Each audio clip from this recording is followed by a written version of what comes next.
Olá! Hoje nós vamos começar a falar sobre os livros proféticos do Antigo Testamento. São 17 livros, 5 profetas maiores e 12 profetas menores. Maiores ou menores devido ao número de capítulos que cada um contém. Os profetas maiores são Isaías, Jeremias, Lamentações de Jeremias, Ezequiel e Daniel. Isaías tem 66 capítulos. É considerado uma mini Bíblia, porque a Bíblia tem 66 livros. Isaías tem 66 capítulos. São livros que têm muitos capítulos. Jeremias tem mais de 50 capítulos. Ezequiel, 48 capítulos. Então, são livros grandes. E tem os profetas menores, que são 12. E eles têm mais ou menos 1 capítulo, 2, 3 capítulos. São livros bem pequenos, com exceção de um ou outro que passa ali de 10 capítulos. Mas esses são os livros proféticos. E hoje nós vamos falar sobre o Isaías. Isaías é conhecido como profeta messiânico, porque ninguém no Antigo Testamento falou tanto de Jesus como o Isaías. Isaías falou do nascimento de Jesus, ele falou do ministério de Jesus, ele falou da morte de Jesus, ele falou do reino de Jesus. Nossa, é muita coisa que ele fala de Jesus. Por isso ele é o profeta messiânico. Um dos versículos mais conhecidos de Isaías é o 7,14. Uma virgem conceberá e dará à luz um filho e pôr-lhe-ás o nome de Emanuel. E esse versículo é repetido por Mateus lá no Evangelho, quando ele está anunciando a Maria que ela vai ter um filho. E ela deverá colocar nele o nome de Emanuel. E citando Isaías.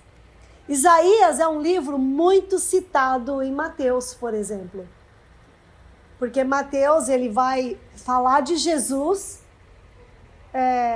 como aquele que é o Messias prometido. Messias prometido, o Salvador, aquele que viria para resgatar a humanidade dos seus pecados, para que todo aquele que nele crê não pereça, mas tenha vida eterna. Então, Isaías é um livro que fala muito de Jesus. Eu já vi escritores dizendo que se nós tivéssemos só o livro de Isaías, ele seria suficiente para anunciar a Cristo. E é verdade, porque ele fala muito de Jesus. E o livro de Isaías, a gente pode dividir ele em 3 partes. A primeira parte vai do capítulo 1 ao 39.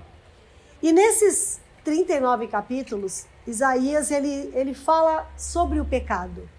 O que é o pecado, a desgraça do pecado, que o pecado é uma doença, o pecado é um fardo pesado, o pecado é rebelião.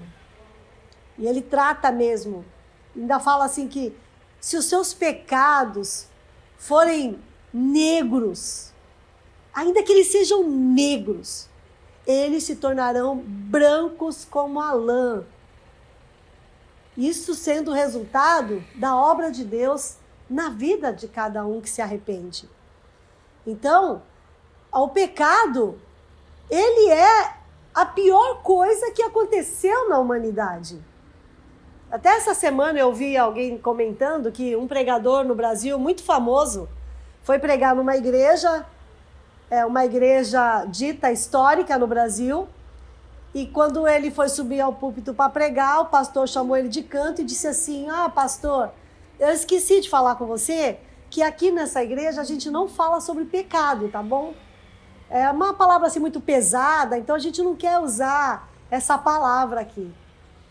Então você imagine uma igreja histórica, né, que por anos e décadas pregou a palavra de Deus, agora entrou nessa onda de que não se pode falar de pecado. E o profeta Isaías, de 66 capítulos, 39, ele trata do pecado. Então o pecado é um assunto relevante na palavra de Deus. Jesus morreu por causa dos nossos pecados. Não existe pregação do evangelho sem falar do pecado, porque o pecado é a causa. né? Todos pecaram e separados estão da glória de Deus. Romanos 3:23. E Deus prova o seu amor para conosco quando Cristo morre por nós, sendo nós ainda pecadores. Romanos 5:8. O pecado, ele faz separação entre nós e Deus. Ele quebra essa comunhão. E Romanos ainda diz que o salário do pecado é a morte, mas o dom gratuito de Deus é a vida eterna em Cristo Jesus nosso Senhor. Romanos 6:23. Então, em Isaías, quando ele começa a falar sobre a questão do pecado e como o pecado ele é ofensivo para Deus, Isaías também mostra que Deus deseja nos limpar e nos perdoar. Não é um Deus que fala, você pecou? Vá para o inferno. Não, ele deseja nos limpar. Ele deseja nos perdoar. Há um sacrifício. E a Bíblia diz lá no Novo Testamento que Deus espera que todos venham ao arrependimento. Esta é a vontade de Deus, que todos se arrependam. Todos vão se arrepender? Não. Mas o desejo de Deus seria que todos se arrependessem. O propósito de Deus para seu povo era que eles pudessem ser uma vinha cheia de bons frutos. Que Israel produzisse bons frutos. Que eles resplandecessem a glória de Deus para as outras nações que não conheciam esse Deus. Deus havia se revelado até então somente ali para Abraão e a sua descendência. E já se passaram tantos séculos.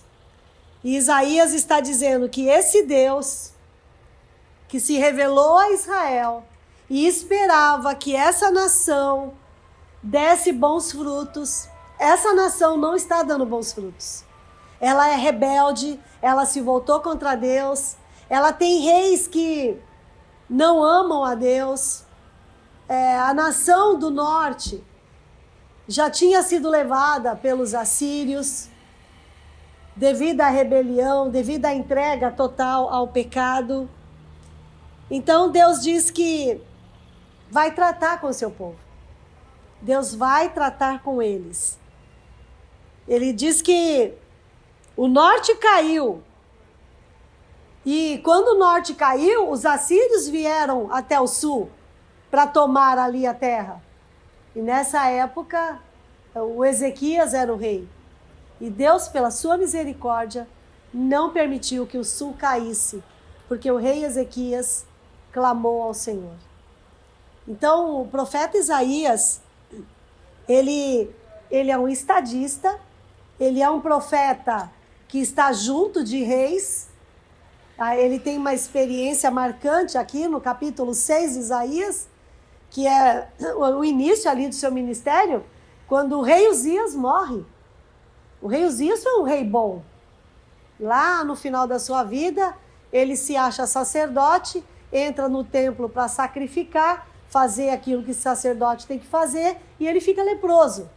E o resto da sua vida, ele não governa mais a nação. Mas ele teve bons anos à frente da nação, e Isaías era o profeta que aconselhava o rei Uzias e tantos os outros que vieram depois dele. Então Isaías é um profeta que trabalha ao lado dos reis.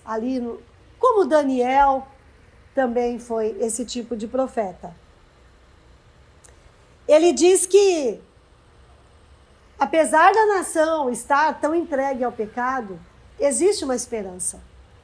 Vai nascer alguém de uma virgem. Esse será o Emanuel, o Deus conosco. E esse Deus, ele sempre estará conosco. A segunda parte desse livro fala de redenção, do capítulo 40 ao capítulo 55. Eles retratam um tempo em que aconteceria o exílio. Olha, Isaías, ele prevê, ele já fala que a Babilônia vai invadir o sul. que o sul vai ser levado cativo, que eles vão ficar no exílio. E isso, muitos anos antes de acontecer. Porque isso só vai acontecer lá no tempo do profeta Jeremias. Então isso aqui vai levar ainda uns 100 anos. E ele profetiza assim com muita exatidão. A Babilônia virá, a Babilônia vai levar vocês. Vocês vão ficar um tempo no exílio. Eu vou tratar com vocês. Vocês vão reconhecer o seu pecado, vão ser disciplinados por meio desse exílio. Mas eu vou levantar um homem. O nome dele é Ciro. Capítulo 45, versículo 1 de Isaías. Ele cita: Tu és Ciro, meu servo, e você vai fazer o que eu te mandar. E realmente acontece isso.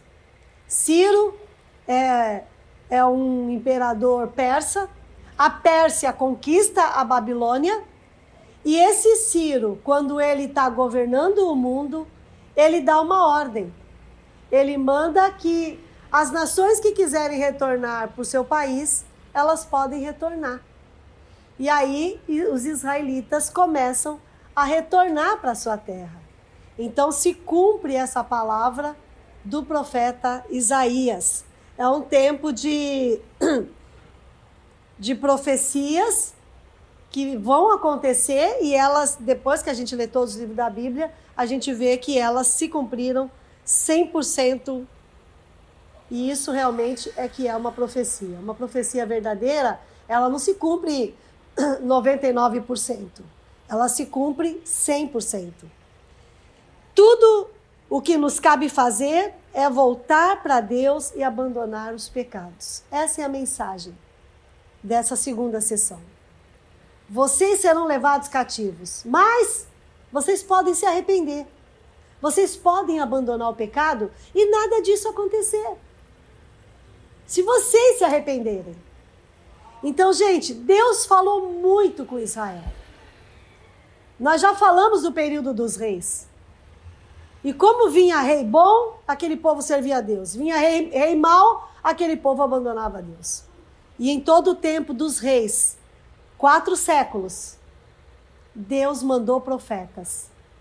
Deus sempre falou com eles. Deus sempre chamou ao arrependimento. Mas não houve arrependimento. E essa palavra de Isaías se cumpriu. Eles foram levados para o cativeiro, ficaram lá 70 anos e depois eles retornaram realmente com a ordem do imperador Ciro. E aí nós vamos para a parte 3 do livro de Isaías, que é do capítulo 56 ao 66. Essa parte fala da restauração, que Deus iria restaurar o seu povo. E Deus fez isso. Eles foram para o cativeiro, eles retornaram, eles reconstruíram a cidade, reconstruíram o templo, reconstruíram o muro. Eles foram curados da idolatria. Deus fez uma grande obra na vida do seu povo. Houve esse período de restauração. Deus fez grandes coisas. Eu gosto muito do capítulo aqui, capítulo 61, quando ele fala que o Senhor é ungido e ele vai libertar os cativos e os oprimidos. Que o Senhor enviará o Messias. E esse Messias, ele vai resolver de vez o problema do pecado. E Jesus veio. Jesus veio. Quando você lê Isaías 53, que ele fala quem creu na nossa pregação, e ele começa a falar ali que ele era desprezado, não víamos nele beleza alguma para que o desejássemos. É uma visão do Calvário. Parece que Isaías ele está ali no pé da cruz vendo Jesus. É uma profecia que ele falou 700 anos antes de Jesus vir a esse mundo. Numa precisão. Então, Isaías começa dizendo o problema do pecado.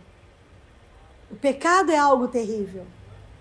Ele vê a sua nação entregue ao pecado. Ele chama essa nação de volta ao arrependimento. E diz que se ela não se arrepender, ela vai ser levada ao cativeiro. Mas mesmo assim, Deus vai ter misericórdia e um dia Ele vai trazer eles de volta. E por fim Ele fala que haverá o Messias, virá o Messias. E o Messias, Ele vai resolver de uma vez por toda o problema do pecado. Aleluia! Que maravilha! O nosso Salvador. A profecia de Isaías é uma mensagem de esperança. Assim como nos capítulos 1 a 39, nós também nos rebelamos contra Deus e nos recusamos a confiar nele. Enquanto estávamos na tirania e servidão do nosso pecado e culpa, Ele enviou seu servo e filho para ser o nosso Redentor. A história de Isaías é a nossa história. Estávamos perdidos em nossos pecados, mas Deus, que é riquíssimo em misericórdia, enviou Jesus para morrer em nosso lugar. E hoje, Ele é o nosso Salvador e o nosso Senhor. E nós precisamos obedecer a Ele todos os dias da nossa vida. Deus tem tantas coisas reservadas para aqueles que entregam suas vidas a Ele totalmente. Isaías tem uma visão assim do reino de Deus tremenda. Nós reinaremos para sempre com o Senhor. Ela termina com uma palavra de esperança. O reino de Deus. Se você gostou desse vídeo, compartilhe e até o nosso próximo vídeo, se Deus quiser. Tchau!